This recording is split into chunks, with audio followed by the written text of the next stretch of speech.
Hi hello students అందరికీ స్వాగతం. Welcome to LTX classes. మనం ఐబీపీఎస్ పీఓ నోటిఫికేషన్ 2022 గాను రిలీజ్ అవ్వడం జరిగింది. సో దాని గురించి పూర్తి వివరంగా అనేది తెలుసుకుంటాం. సో దానికంటే ముందు ఇండిపెండెన్స్ డే సెలబ్రేషన్స్లో భాగంగా ఐబీపీఎస్ బ్యాంకింగ్ ప్రిపేర్ అవుతున్న స్టూడెంట్స్ కోసం టార్గెటెడ్గా జస్ట్ 5,000 రూపీస్ కాస్ట్ చేసే కోర్స్ మనకి 3,000 రూపీస్కే ఆఫర్స్లో అనేది వ్యాలిడిటీలో అనేది మీకు అందుబాటులో ఉంది.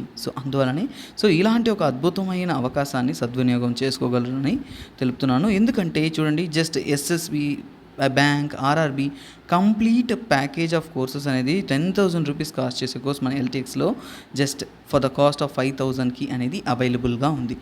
మనకి డీటెయిల్గా reasoning, quants, English, banking awareness అన్నీ కవర్ చేసి కంప్లీట్ కోర్స్ అనేది ఆన్లైన్ మోడ్లో మీకు అందించడం అనేది జరుగుతుంది. ఈ కోర్స్ ఇన్ ఆఫర్ యొక్క వ్యాలిడిటీ అనేది 15th ఆగస్ట్ వరకు మాత్రమే. త్వరగా ఇలాంటి ఒక అద్భుతమైన ఆఫర్ని సద్వినియోగం చేసుకొని పొందగలరు. అలాగే మన కోర్స్ అనేది లైఫ్ టైం వ్యాలిడిటీ అన్న. ఒక్కసారిగా బ్యాంకింగ్ తీసుకున్నారంటే ఈ ఎగ్జామ్ కాకపోయినా నెక్స్ట్ ఎగ్జామ్లో మీరు క్లియర్ చేయడానికైనా అవకాశం అనేది మనకి ఖచ్చితంగా ఉంటుంది. అలాంటి ఒక ఎఫిషియంట్ కోర్స్ అనేది మీకు ప్రొవైడ్ చేస్తున్నాం. అలాగే చూడండి, చాలామందికి అన్ని సబ్జెక్ట్స్ చదివినా కానీ క్వాంట్స్ అంటేనే చాలా డిఫికల్ట్గా అనిపిస్తుంది. మీకోసం పర్టికులర్గా క్వాంట్ ఇన్ఫినిటీ, క్వాంటిటేటివ్ యాప్టిట్యూడ్ పరంగా డీటెయిల్గా సింపుల్ మెథడ్స్ నుంచి కూడా డిఫికల్ట్ మెథడ్ వరకు అన్నీ కవర్ చేస్తూ, ఫర్ ఎగ్జాంపుల్ చూడండి, స్పీడ్ మ్యాథ్స్ సెషన్స్ ఉంటాయి, షార్ట్ కట్స్ ఉంటాయి, without pen and paper solve చేసే మెథడ్స్, అసలు చూడగానే మనం ఆన్సర్ ఎలా సాల్వ్ చేయగలము, ఆ ప్రాబ్లమ్ని ఎలా డీల్ చేయగలము అనేవి ఉంటాయి. Basic to complex model of problems అన్నీ ఉంటాయి. ఈ కోర్సెస్ అంతా కూడా మనకి లైఫ్ టైం వ్యాలిడిటీతో అనేది ఉండడం జరుగుతుంది. ఇలాంటి ఒక అద్భుతమైన కోర్స్ అనేది 15th ఆగస్ట్ వరకు మీకు just at the cost of 1,000 రూపీస్కే అందుబాటులో అని ఉంటుంది. కాబట్టి కైండ్లీ ఈ యొక్క ఆఫర్ని సద్వినియోగం చేసుకోగలరు. మనం ఇప్పుడు ఐబీపీఎస్ పీఓ నోటిఫికేషన్ గురించి కంప్లీట్గా అనేది ఒక ఐడియాలజికల్గా తెలుసుకుందాం. ఓకే స్టూడెంట్స్, ఇది ఐబీపీఎస్ వారు రిలీజ్ చేసిన డైరెక్ట్ నోటిఫికేషన్. దాన్నే నేను మీకు మనకి ఏం తెలుసుకోవాలో వాటిని మాత్రం ముఖ్యమైనవి మనం తెలుసుకుంటూ ఉన్నాం. చూడండి, నెక్స్ట్ ఇయర్ ఫిల్ చేయడానికైనా వ్యాకెన్సీస్ ఏమన్నా ఇవి అంటే 2023-2024లో మీకు రిక్రూట్మెంట్ చేయడానికైనా ఎగ్జామినేషన్సే మీకు కండక్ట్ చేశారు. అన్నీ కూడా మీకు online mode of examination, common recruitment process ద్వారా ఆన్లైన్ మోడ్ ఆఫ్ ఎగ్జామినేషన్స్లో మీకు అక్టోబర్, నవంబర్ 2022 మాసాల్లో జరగడం అనేది జరుగుతుంది. ఇక్కడ పార్టిసిపేటివ్ బ్యాంక్స్ ఏవో తెలుసుకుందాం. Bank of Baroda, bank of India, Canara bank, central bank of India, bank of Maharashtra, Indian bank, Indian overseas bank, Punjab national bank, Punjab Sindh bank, UCO bank and union bank of India. ఈ బ్యాంక్స్లోనే మీకు recruitment అనేది చేయడం జరుగుతుంది. అలాగే వారు ఎగ్జామినేషన్స్కైనా డేట్స్ ఇచ్చినారు చూడండి. ఎగ్జామినేషన్స్కైనా అప్లికేషన్ డేట్ అనేది మనకి చూడండి 02 అంటే ఆగస్ట్ 2వ తేదీ నుంచి కూడా ఆగస్ట్ 22 వరకు యొక్క ఎగ్జామ్కి అనేది మీరు అప్లై చేసుకోవచ్చు. ఈ బ్యాంక్ ఎగ్జామ్కి అప్లై చేసుకోవడానికి టైం అనేది 22 ఆగస్ట్ వరకు మాత్రమే మీకు అందుబాటులో ఉంటుంది. కైండ్లీ లాస్ట్ మూమెంట్లో అప్లై చేయడానికి ట్రై చేయకండి. ముందుగానే ఎగ్జామ్కి అప్లై చేయడానికి ట్రై చేయండి. ఎందుకంటే లాస్ట్ మూమెంట్లో నెట్వర్క్ అనేది ఎప్పుడు కూడా మనకి ఒక బిజీ షెడ్యూల్లో ఉంటుంది. కాబట్టి అలాగే మీకు బెటర్ థింగ్ ఏంటంటే త్వరపడి అప్లై చేసుకోవడం బెటర్. అలాగే ఇక్కడ చూడండి, ప్రిలిమ్స్ ఎగ్జామినేషన్స్ అనేది ఎప్పుడు కండక్ట్ చేస్తారు, హాల్ టికెట్స్ ఎప్పుడు రిలీజ్ చేస్తారు, ఇవన్నీ తెలుసుకుందాం. ఓకేనా. ప్రిలిమ్స్ ఎగ్జామినేషన్స్ వాళ్ళ డేట్స్ ఏంటంటే కాల్ లెటర్ డౌన్లోడ్కి వచ్చేసి ఆన్లైన్ ప్రిలిమ్స్ ఎగ్జామినేషన్ వచ్చేసి అక్టోబర్ 2022. ఎగ్జామ్ కూడా మనకి ఏంటంటే మోస్ట్లీ ఏంటంటే అక్టోబర్ 2022కే ఇస్తున్నారు. కాకపోతే వీళ్ళు టెంటేటివ్ డేట్స్ అనేది అనౌన్స్ చేస్తున్నారు. అంటే మోస్ట్లీ అంటే 15, 16, 22 ఈ డేట్స్ టెంటేటివ్ డేట్స్ అంటారు నాన్న. టెంటేటివ్ డేట్స్ అంటే ఏంటంటే ఒకే రోజు అందరికీ ఎగ్జామ్స్ జరగదు, కొందరికి ఇట్ విల్ వ్యారీ. అలా వ్యారీ అయ్యేటప్పుడు వాళ్ళు డేట్స్ అనేది ఇచ్చి ఉంటారు. వాళ్ళు ఇచ్చిన డేట్స్ అంటే 15, 16, 22 అక్టోబర్ వరకు మీకు ఈ టైంలోనే మీకు ప్రిలిమ్స్ అనేది కండక్ట్ చేస్తారు. తర్వాత మెయిన్స్ ఎగ్జామినేషన్కి వచ్చాను నవంబర్ 2022లో మీకు మెయిన్స్ ఎగ్జామినేషన్ ఉంటుంది. మీరు రాసిన ఒక నెలలోగానే మీకు రిజల్ట్స్ అనేది వచ్చేస్తుంది. నవంబర్లో ఏంటి అంటే మనకు మోస్ట్లీ 26th నవంబర్ నాడు మనకి ఎగ్జామ్ అనేది కండక్ట్ చేస్తారు. ఇది ఓవరాల్గా. తర్వాత చూడండి, మెయిన్స్ రిజల్ట్ అనేది డిసెంబర్కి వస్తుంది. అలాగే కాల్ లెటర్, ఇంటర్వ్యూకి గాను కాల్ లెటర్ ఉంటుంది. ఇక్కడ ప్రొసీజర్ చూడండి, ప్రిలిమ్స్, మెయిన్స్, తర్వాత ఇంటర్వ్యూ అనేది ఏంటి మోస్ట్లీ జనవరి, ఫిబ్రవరి నెలల్లో 2023 2023 నాడు కండక్ట్ చేస్తారు. సో తర్వాత మీకు ప్రొవిజనల్ అలాట్మెంట్ అనేది అలాట్ చేస్తారు. సో ఫైనల్గా మీకు అలాట్మెంట్ అలాట్ చేసి మీరు ఎక్కడైతే మీకు పోస్టింగ్ ఇస్తారో సో అక్కడ మీరు నెక్స్ట్ ఏప్రిల్ 2023 కంతా, అంటే ఫర్ ఎగ్జాంపుల్ ఇక్కడ నుంచి స్టార్ట్ అయితే నాట్ ఈవెన్ 1 ఇయర్ 1 ఇయర్లోగానే మీరు ఒక మంచి బ్యాంక్ జాబ్లో అనేది ప్లేస్ అయిపోతారు. సో దానికైనా ఎలిజిబిలిటీ క్రైటీరియా అనేది ఏమి ఇచ్చారు, ఓకేనా. సో వాళ్ళు పీఓ ఎగ్జామ్కైనా ఎలిజిబిలిటీ క్రైటీరియా అంటే నేషనాలిటీ చెప్పున్నారు, that is Indian. So normal thing. Age చూడండి 20 ఇయర్స్ నుంచి కూడా 30 ఇయర్స్ మధ్యలో ఉన్నవారు ఈ ఎగ్జామ్కి గాను అప్లై చేయొచ్చు. సో వాళ్ళు mostly not having born not earlier then. So చూడండి ఇక్కడ డేట్ ఆఫ్ బర్త్ కూడా ఇచ్చేశారు, అంటే August 2 చూడండి August 2 1992 కన్నా కానీ ముందుగా పుట్టి ఉండకూడదు, అంటే దాని తర్వాత పుట్టి ఉండాలి. సో తర్వాత అలాగే చూడండి 1 August 2002కి ముందు ఉండాలి, ఓకేనా. సో అంటే ఏంటంటే సో దానికి ముందు కూడా తర్వాత పుట్టి ఉండాలనేది ఇక్కడ డేటా. సో తర్వాత చూడండి షెడ్యూల్ క్యాస్ట్ అండ్ షెడ్యూల్ ట్రైబ్స్కి ఏజ్ రిలాక్సేషన్ అనేది 5 ఇయర్స్ దాకా ఇచ్చినారు. అలాగే ఓబీసీ ఇంకో 3 ఇయర్స్ దాకా ఏజ్ రిలాక్సేషన్ ఉంటుంది. అంటే ఏంటంటే మీరు 33 ఇయర్స్ దాకా మీరు ఎగ్జామ్కి అనేది అప్లై చేయవచ్చు అనేది దీని మూలంగా మనకు తెలుస్తుంది. అలాగే person with bench mark disabilities persons ఎవరైనా ఉన్నారని వాళ్ళకి వాళ్ళ యొక్క డిసబిలిటీని బట్టి వాళ్ళకి ఏంటంటే మోస్ట్లీ 10 ఇయర్స్ దాకా ఏజ్ రిలాక్సేషన్ అనేది ప్రొవైడ్ చేస్తారు. ఎక్స్ సర్వీస్ మ్యాన్ వీరందరికీ కూడా 5 ఇయర్స్ ఏజ్ రిలాక్సేషన్ అనేది ప్రొవైడ్ చేస్తారు. అలాగే చూడండి 1984 రైట్స్లో ఫేస్ చేసిన వాళ్ళందరికీ కూడా అదే ప్రాబ్లమ్స్ ఫేస్ చేసిన వాళ్ళందరికీ కూడా 5 ఇయర్స్ దాకా ఏజ్ రిలాక్సేషన్ అనేది ఇస్తారు. సో ఇది ఓవరాల్గా ఏంటి ఏజ్ రిలాక్సేషన్. తర్వాత ఎడ్యుకేషనల్ క్వాలిఫికేషన్ అనేది అఫీషియల్ నోటిఫికేషన్స్లో ఏమి ఇచ్చున్నారో చూద్దాం, ఓకేనా. సో వారి రూల్ ప్రకారం ఏంటి ఏ డిగ్రీ ఆర్ ఎనీ డిగ్రీ అన్న ఫర్ ఎగ్జాంపుల్ ఏదైనా కానీ ఒక డిగ్రీ సాధించి ఉండాలి. సో గ్రాడ్యుయేషన్ అనేది మీరు ఖచ్చితంగా కంప్లీట్ చేసి ఉండాలి, అది కూడా రికగ్నైజ్డ్ యూనివర్సిటీ నుంచి గవర్నమెంట్ ఆఫ్ ఇండియా తరపు నుంచి మీరు దానికైనా గుర్తింపు అనేది అంటే డిగ్రీ అనేది పొందుండాలి. ఎనీ డిగ్రీ ఇంజనీరింగ్ చేసి ఉండొచ్చు, ఇంకేమన్నా చేసి ఉండొచ్చు. సో సంథింగ్ ఎనీ డిగ్రీ అనేది మీరు ఖచ్చితంగా పొందుండాలి.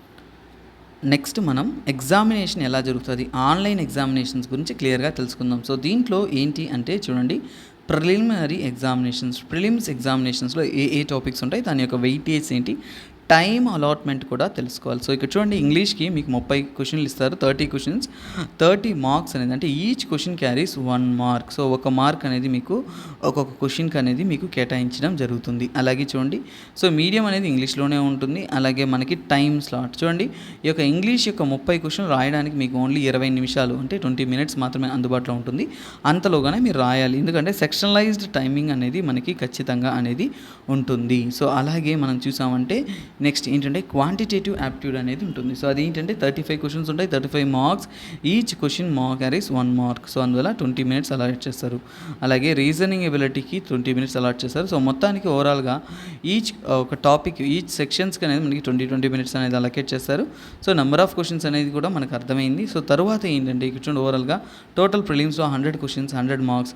సో ఓవరాల్గా మనం తెచ్చుకోవాలి. సో స్టూడెంట్స్కి ఒక విషయం చెప్తాను చూడండి, నార్మల్గా ఎప్పుడు కూడా పీఓ కేటగిరీలో 50% కన్నా మార్క్స్ తెచ్చుకుంటేనే మీ పాసిబిలిటీస్ అనేది ఎక్కువగా ఉంటుంది. 60% అంటే 100కి 60 మార్కులు పైగా మీరు తెచ్చుకోగలిగితే ఖచ్చితంగా ప్రిలిమ్స్ అనేది మీకు క్లియర్ అయిపోతుంది, ఎందుకంటే అంతకంటే ఎక్కువ కట్ ఆఫ్ అనేది ఎప్పుడూ వెళ్ళలేదు. సో మీ యొక్క స్ట్రాంగ్ జోన్స్ ఏవైతే ఉన్నాయో వాటిని ముందు కాన్సన్ట్రేట్ చేయండి, ఖచ్చితంగా మీరు సెలెక్ట్ అవ్వగలరు. అలాగే చూడండి mains examination not in sequence అన్నాడు, అంటే అర్థం అవుతుందా. సో అంటే ఇవన్నీ కూడా వరుసగా ఇలాగే అడుగుతారు ఎగ్జామ్స్లో అనేది లేదు, వారి ఇష్టంగా వాళ్ళు అడగవచ్చును. సో ఇలాగా ఇక్కడ ఏంటంటే రీజనింగ్ అండ్ కంప్యూటర్ ఎబిలిటీ మీద చూడండి 45 క్వశ్చన్స్ ఉంటాయి, 60 మార్క్స్ ఉంటాయి, 60 మినిట్స్ ఉంటుంది. చూడండి ఒక్కొక్క దానికి సపరేట్ టైమింగ్ అనేది ఉంటుంది. ఓవరాల్గా టోటల్ అనేది మీకు 3 అవర్స్ టైం అనేది ఉంటుంది. So next general economy and banking awareness గురించి మీకు 40 క్వశ్చన్స్ ఉంటాయి, 40 మార్క్స్. దానికి మీకు రాయవలసిన సమయం ఎంత ఉంటుందంటే 35 మినిట్స్ అనేది ఉంటుంది. నెక్స్ట్ ఇంగ్లీష్ లాంగ్వేజ్కి చూడండి జస్ట్ 35 క్వశ్చన్స్ ఉంటాయి, 40 మార్క్స్కి గాను. అలాగే 40 మినిట్స్ అనేది మీకు టైం అనేది అలొకేట్ చేసి ఉంటారు. Data analysis and interpretation one of the important topic, దీనికి 35 క్వశ్చన్స్ ఉంటాయి. సో 60 మార్క్స్, అంటే ఈచ్ క్వశ్చన్కి సుమారుగా ఎక్కువ మార్క్సే ఉంటుంది, 1 కంటే కూడా ఎక్కువ మార్క్స్ ఉంటుంది. తర్వాత దీనికి కూడా మీకు రాయడానికి 45 మినిట్స్ అనేది అలొకేట్ చేస్తారు. తర్వాత ఏంటంటే మీరు English language and letter writing essay మీ యొక్క రైటింగ్ ఎబిలిటీస్ అనేది ప్రజెంట్ చేయాలి. సో అవి కూడా మీకు జస్ట్ నెంబర్ ఆఫ్ క్వశ్చన్స్ అనేవి 2 ఉంటాయి. అందులో మ్యాక్సిమం మార్క్స్ అనేది 25 మార్క్స్ ఉంటుంది, ఇంగ్లీష్లో రాయవలసి ఉంటుంది. 30 మినిట్స్ టైం అనేది మీకు అలొకేట్ అనేది చేసి ఉంటారు. సో ఓవరాల్గా మెయిన్స్ ఎలా ఉందో మీకు అర్థమైంటుందని భావిస్తున్నాను. సో ప్రిలిమ్స్ కంటే కూడా మెయిన్స్ అనేది మీకు ఖచ్చితంగా టఫర్ లెవెల్ కానీ ఆ డిఫికల్టీ అనేది తప్పకుండా ఉంటుంది. బట్ స్టిల్ మీ యొక్క కాన్ఫిడెన్స్ మిమ్మల్ని గెలిపిస్తుంది. చూడండి, ప్రిలిమ్స్ అండ్ మెయిన్స్ క్లియర్ చేసిన వాళ్ళకి ఇంటర్వ్యూ అనేది కండక్ట్ చేస్తారు. ఇంటర్వ్యూ కండక్ట్ చేసిన తర్వాత ఫైనల్ మెరిట్ లిస్ట్ అనేది రిలీజ్ చేస్తారు. ఆ ఫైనల్ మెరిట్ లిస్ట్ ప్రకారం వారిని రిక్రూట్మెంట్ అనేది చేయడం జరుగుతుంది.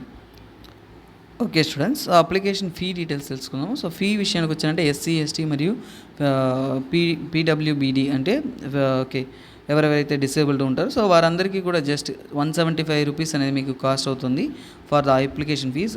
లేదు మీరు అదర్ కేటగిరీస్ బీసీ, ఓసీ వాళ్ళందరికీ కూడా 850 రూపీస్ అనేది ఛార్జ్ చేయడం అనేది జరుగుతుంది. సో ఇది మీకు ఎగ్జామినేషన్స్కి అయినా ఫీజ్. సో అప్లై చేయాలి అనుకుంటున్న వారు సో చూడండి, ఇక్కడ ఉన్న లింక్ ఏదైతే ఉందో సిఆర్పిపిఓఎంటీ అనేది ఐబీపీఎస్పిఓ నోటిఫికేషన్ అనేది www.ibps.in. సో ఈ యొక్క సో కాల్డ్ సైట్లోకి ఎంటర్ అయ్యి అక్కడి నుంచి మీరు ఆన్లైన్ మోడ్లో అప్లై అనేది చేసుకోవచ్చు. Click here for new registration ఉంటుంది, అక్కడి నుంచి మీరు అప్లై చేయొచ్చు. తర్వాత మీ యొక్క పర్ఫెక్ట్ ఒక recent photograph, signature, left hand thumb impression, next ఏంటంటే హ్యాండ్ రిటర్న్ డిక్లరేషన్, ఇవన్నీ మీరు ప్రొవైడ్ చేసి ఖచ్చితంగా మీరు అప్లై అనేది చేసుకోవచ్చు. సో మోడ్ ఆఫ్ పేమెంట్ విషయానికి వచ్చారంటే మీరు ఆన్లైన్ మోడ్లోనే రిజిస్ట్రేషన్ అయిన తర్వాత ఎనీ మోడ్ ఆఫ్ పేమెంట్లో మీరు పేమెంట్ అనేది చెల్లించవచ్చును. సో ఓవరాల్గా ఈచ్ బ్యాంక్లో వాళ్ళ అఫీషియల్ నోటిఫికేషన్లో ఎన్ని వేకెన్సీస్ ఇచ్చారో తెలుసుకుందాం. సో చూడండి, బ్యాంక్ ఆఫ్ ఇండియాలో 535 వేకెన్సీస్, ఇంకా కెనరా బ్యాంక్ వచ్చేసి 2500, నెక్స్ట్ ఏముంది ఇక్కడ పంజాబ్ నేషనల్ బ్యాంక్లో 500, తర్వాత పంజాబ్ అండ్ సింధ్ బ్యాంక్లో 253, యూసీఓ బ్యాంక్లో 550, యూనియన్ బ్యాంక్ ఆఫ్ ఇండియాలో 2094. సో ఓవరాల్గా ఏంటంటే 6432 వేకెన్సీస్ అనేది వాళ్ళు అనౌన్స్ చేయడం జరిగింది. కాకపోతే వేకెన్సీస్ విషయంలో ఇంకా పెరగొచ్చండి, ఎందుకంటే ఇక్కడ ఎన్ఆర్ అంటే ఏంటంటే నాట్ రిపోర్టెడ్, అంటే వారు రిక్రూట్మెంట్ ప్రాసెస్లో ఫర్దర్గా అనేది వాళ్ళు నోటిఫై చేసినప్పుడు మీ యొక్క వేకెన్సీస్ అనేది టోటల్ నెంబర్ ఆఫ్ వేకెన్సీస్ అనేది ఇంకా కొద్దిగా ఇంక్రీజ్ అయ్యే ఛాన్సెస్ అనేది ఉంటుందన్న. సో ఇది ఓవరాల్గా. సో అలాగే prelims and mains examination centres అనేది ఆంధ్రప్రదేశ్లో రాసే వాళ్ళకి తెలుసుకుందాం. సో ఓకేనా, prelims examination centres, mains examination centres వేరునన్న. ప్రిలిమ్స్కి మనకి multiple centres Anantapur, Bhimavaram, Chirala, Chittoor, Illuru, Gudur, Guntur, Kadapa, Kakinada, so ఏవైనా కానీ మనం ఇక్కడ మెన్షన్ చేయబడిన సిటీస్లో మీరు అప్లై చేసుకోవచ్చు. కాకపోతే మెయిన్స్ రాయడానికి గుంటూరు, కర్నూలు, విజయవాడ, విశాఖపట్నం ఇలాంటి ఒక 4 ప్లేసెస్లో మాత్రమే మీకు మెయిన్స్ రాయడానికైనా అవకాశాలు ఉంటాయి. అదే తెలంగాణలో రాసే స్టూడెంట్స్ కూడా సిమిలర్ టైప్ ఆఫ్ కన్సిడరేషన్ అనేది ఉంటుంది. కెన్సీ తెలంగాణలో చూడండి, ప్రిలిమ్స్కి హైదరాబాద్, కరీంనగర్, ఖమ్మం, కోడాడ్, మహబూబ్ నగర్, నల్గొండ, నర్సంపేట్, నిజామాబాద్, సేతుపల్లి, వరంగల్. అలాగే మెయిన్స్ రాయాలి అంటే మీకు హైదరాబాద్ ఒకటే సెంటర్గా అనేది అనౌన్స్ చేస్తున్నారు. ఓకేనా. సో ఇది ఓవరాల్గా ఏంటంటే అఫీషియల్ నోటిఫికేషన్ ఇచ్చిన అలాగే మీరు అప్లోడ్ చేస్తున్న ఫోటో డీటెయిల్స్ అవన్నీ కూడా ఇక్కడ ఇవ్వడం జరిగింది మీ అఫీషియల్ నోటిఫికేషన్స్లో. ఏంటంటే సో ఫోటో ఇమేజెస్ అనేది 4.5 సెంటీమీటర్స్, 3.5 సెంటీమీటర్స్ మీరు ఫోటోస్తో ఎడిట్ చేసి అడ్జస్ట్ చేసుకోవడం వల్ల ఖచ్చితంగా ప్లెయిన్ బ్యాక్గ్రౌండ్లో మీరు పాస్పోర్ట్ సైజ్ ఫోటో అనేది తీసుకోవాలా. అలాగే డైమెన్షన్స్ అనేది 203 to 230 పిక్సెల్స్ ఉండాలి. నెక్స్ట్ ఫైల్ సైజ్ అనేది 20-50 kbps అనేది ఉండాలి. సో అలాగే లెఫ్ట్ హ్యాండ్ థంబ్ ఇంప్రెషన్ కూడా 10 to 20 kb ఉండాలి. ఇది కూడా 140-60 అనేది ఉండాలి. వాళ్ళు పర్టికులర్ సైజ్ అనేది ఉన్నారు. సో అంతకంటే ఎక్కువ సైజ్ అనేది ఉండిందంటే ఖచ్చితంగా it will not be accepting. So ఈ సైజుకి తగినట్టు మీరు మాడిఫికేషన్ కూడా చేసుకొని ఉండాలి. సో తర్వాత చూసారంటే అప్లికెంట్ యొక్క లెఫ్ట్ హ్యాండ్ థంబ్ ఇంప్రెషన్ ఇది కూడా ఏంటంటే 20-50 kb. సో నెక్స్ట్ ఏంటంటే ఇంగ్లీష్లో రాసి మనం అప్లోడ్ చేయాల్సిన డిక్లరేషన్ కూడా ఏంటంటే 550 to 100 kb వరకు ఉంటుంది. సో ఇది ఓవరాల్గా ఏంటంటే మనకి కంప్లీట్గా హ్యాండ్ రిటర్న్ డిక్లరేషన్ చేసి దాన్ని మనం క్యాపిటల్ లెటర్స్లోనే రాసి తర్వాత ఏంటంటే ఓకేనా క్యాపిటల్ లెటర్స్లో రాయకూడదు. Capital letters shall not be accepted అంటే హ్యాండ్ రిటర్న్ డిక్లరేషన్ కాబట్టి మనం హ్యాండ్ రైటింగ్ ఏదైతే ఉంటుందో మన ఒరిజినల్ హ్యాండ్ రైటింగ్ ఏదైతే ఉంటుందో అదే విధంగా రాయాలి. క్యాపిటల్ లెటర్స్లో రాయకూడదు, షల్ నాట్ బీ యాక్సెప్టెడ్ అన్నారు. సో అలాగే స్కాన్డ్ డాక్యుమెంట్స్ ఏవైతే ఉన్నాయో సో వాళ్ళు మెన్షన్ చేసిన డాక్యుమెంట్స్ అంతా ఫిల్ చేసి మీరు అప్లై అనేది చేయవచ్చు. ఓకే స్టూడెంట్స్, సో ఓవరాల్గా what is given in the notification అనేది డీటెయిల్గా తెలుసుకున్నాం. అలాగే మనకి మీకు కోర్స్ కావాలి అనుకున్నా అంటే మన ఎల్టీఎక్స్ క్లాస్లో మనం అందిస్తూ ఉన్నాం. సో ఇండిపెండెన్స్ డే ఆఫర్ కూడా నడుస్తుంది కాబట్టి you can get the course. అలాగే మీరు చూడండి క్వాంట్ సపరేట్గా కోర్స్ కావాలి అనుకున్నా అంటే సో రెగ్యులర్గా డైలీ క్వాంట్ సెషన్ కూడా మనం కండక్ట్ చేస్తూనే ఉన్నాము. సో అలాగే అది మాత్రమే కాకుండా మీరు కంప్లీట్ క్వాంట్ సెషన్ కావాలి అనుకున్నా అంటే ఇక్కడ ఉన్న క్వాంట్ సెషన్ అనేది మీరు లింక్ అనేది మీకు డిస్క్రిప్షన్స్లోనూ అలాగే మనకి కమెంట్ సెక్షన్లోనూ పిన్ చేయబడి ఉంటుంది. సో అక్కడ మీరు వెళ్ళి సెలెక్ట్ చేసి కోర్స్ అనేది తీసుకోవచ్చు. ఓకేనా. సో ఇంకేమన్నా మీకు క్వైరీస్ ఉన్నాయంటే ఇక్కడ ఉన్న కాంటాక్ట్ నెంబర్ మీరు కాంటాక్ట్ అవ్వచ్చు. Okay guys, this is me SPR signing off. Have a nice day. Bye, take care. All my best wishes for your greatest success. So first of all confidence వదలకుండా గట్టిగా నమ్మి మిమ్మల్ని మీరు కాన్ఫిడెంట్గా మీ మీద మీరు నమ్మకం పెట్టి ప్రయత్నించండి. ఖచ్చితంగా మీరు సాధించగలరు. ఓకేనా. The may be many negative factors around you. మిమ్మల్ని తొక్కివేయడానికి ప్రపంచం చుట్టూ చాలా విషయాలు ఉండొచ్చు. బట్ అవన్నీ కూడా మీకు ఎందుకు పనికిరావు కాబట్టి వాటిని పక్కన పెట్టి గుడ్ కాన్ఫిడెన్స్తో మిమ్మల్ని మీరే ట్రస్ట్ చేస్తూ సక్సెస్ వైపు పరిగెత్తండి. Okay guys, bye, take care, have a nice day.